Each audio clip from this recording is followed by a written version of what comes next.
You don't have to wait to the winter to make these snowflakes. Try this take-and-go project and enjoy the great outdoors today. These snowflakes are made using English paper piecing, or EPP. This is a piecing method where you take a paper shape and then wrap fabric around it. And you end up with something that looks like this. And then these pieces are sewn together into larger patchwork. In this video, you'll make these snowflakes using English paper piecing techniques. You can use them for individual projects or add them to our Snowman Seasonal Sampler. You'll also learn how to hand applique these to the background fabric. Ready to begin? The supply list for making the Snowman Seasonal Sampler can be found below. If you're just interested in making these snowflake blocks, you'll need 5.5-inch square of background fabric and small scraps at least 2.5 inches wide for making the snowflakes. These 3/4-inch hexagons and 1-inch pentagon pieces can be found in quilt shops, or you can make your own. You can go online and download sheets of these. Then you'll need to glue them to stiffer paper like this file folder. Cut out the shape, and then I like to add 1 or 2 holes to make it easier to pin and to pull out of the fabric after stitching. Lay out your pieces. Now there's 2 different designs here, hexagons and pentagons. You can try both of these patterns or use just one. I'll start with this pentagon. Pin it to your fabric and then cut about 1/4 of an inch all the way around. Thread a needle with a single strand. You can knot it, but I find that I can go faster without a knot. Since I'm using this for basting stitches, the thread doesn't have to match. Fold your fabric over an edge and then fold the next edge down. Hold on to that corner and stitch, making sure not to pull your thread all the way through. Put another stitch in that corner and then move to the next edge. Fold that edge down, put a stitch in the corner, add a second stitch to hold it, and then move to the next corner. When you get to the end, fold down, take a second stitch, and then clip. Pretty simple, right? Some folks like to cut strips out when making a bunch of these. So let's pin this, trim around the edge, and continue stitching. Sometimes I cut this too narrow and it's difficult for me to get into that corner. And so when that happens, I'll stitch all the way through the paper and come back up. And if this was also a problem, I might continue stitching through the paper all the way to the next corner. If it's difficult to get the corner to turn down like this one, then I'll turn the other corner first and then put this one down. Let's get that pin out.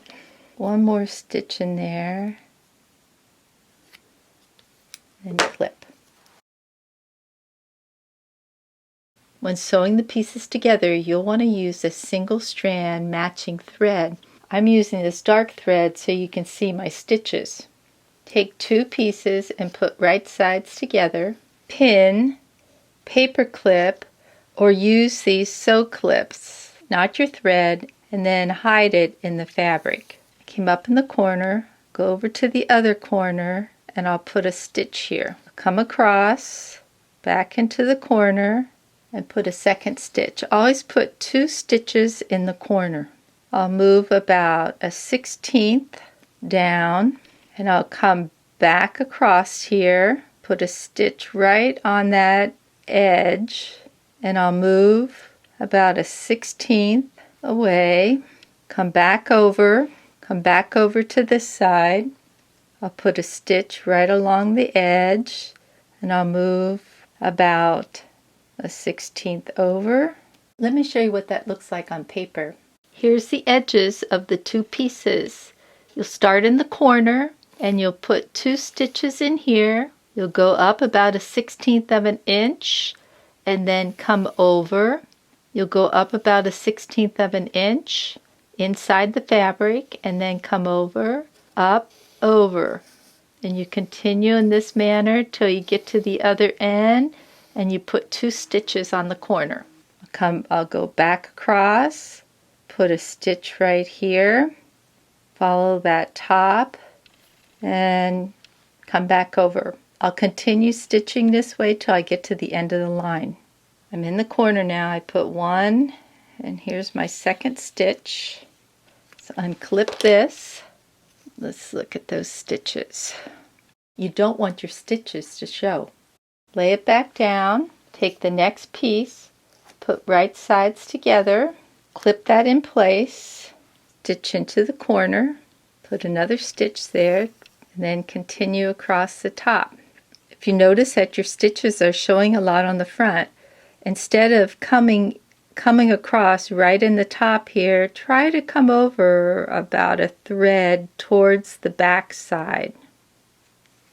So I'm coming across, and instead of stitching right here where those 2 meet, I'll try to come about a thread over towards the back.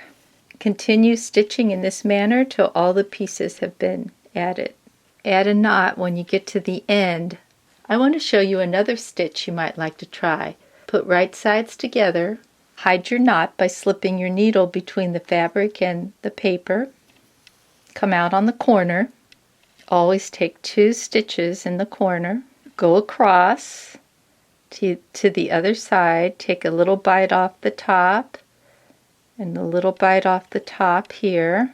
Move over about a 1/16 of an inch and then take a little bite off the top of both. Move over about a 1/16 of an inch. Take a little bite out of the top on both of them and continue in this manner until you get to the end. Remember to take 2 stitches, add your next piece. Put right sides together, take 2 stitches in that corner, and then stitch across the top. When I open it up, I have something that looks like this. For this hexagon snowflake, I also have to sew this section together. So I could knot this here and then start over again, or I can walk my needle through and I just come into the back here. I'm between, you can see I'm between the fabric and my paper, and I come all the way down to that corner, pull my thread. So now I'm here ready to sew. I'll put right sides together, 2 stitches in the corner, and continue. To add the next piece, I'll put right sides together. I'll continue in this manner till all the pieces have been added. To get started on your applique, fold your background square in half and then press. I like to take and cut just a little section out, and you'll find out later why that makes it easier. I'll take my snowflake. I like to remove these basting stitches from the center piece, and then I'll just pop that out. And these can be reused a number of times, so hold on to that. Line up these sections on either side. Looks like it's equal distance. You can measure that if you want, or just eyeball it, and then pin. Normally I would be using a matching color thread, but I'm going to use this single strand of red so you can see my stitches. The first thing I want to do is come up through the corner here, and I just taken a little bite, and then I'll go back down. I'll move over about a 1/16 to an 1/8 of an inch. Here's my needle coming up, and I'm going to take a little bite out of that white fabric on the edge, just a thread or so, and I'll go back where I came. I'll move over about a 1/16 to an 1/8 of an inch, take a little bite of that fabric, and I'll go right back in where I came. You can see my stitch there. You really don't want to see these stitches. So I come up, take a little bite, and then I'll go back down. I'll continue stitching in this manner all the way around.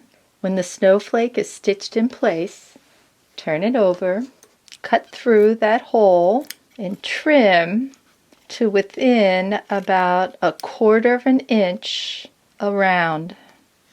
Remove the basting stitches and pull out the paper pieces.